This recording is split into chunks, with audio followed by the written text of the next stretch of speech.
This is Ashford Peters, Caribbean Independent Broadcasting Service, CIBS. I'm on the island of Mayreau, small island in the Southern Grenadines.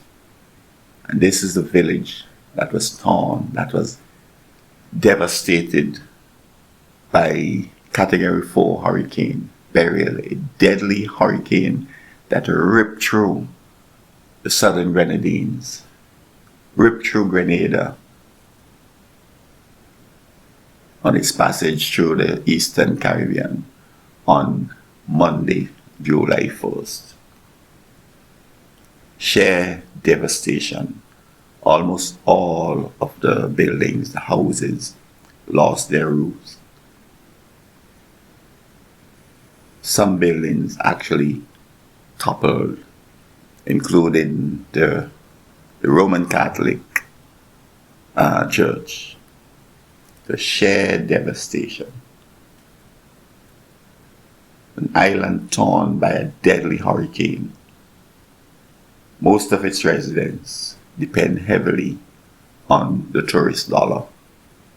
Well, a tourist dollar is in trouble unless the residents can get things back up and running again.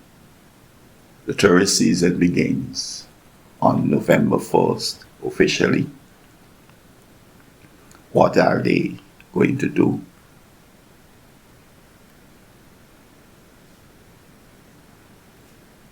It's going to take some time.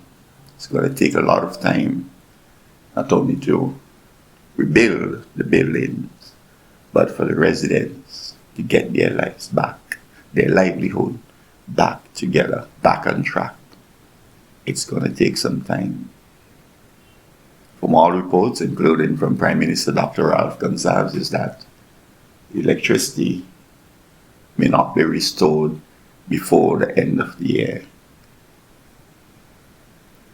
They're actually without any form of communication in terms of the internet and so forth. That is devastating. Indeed.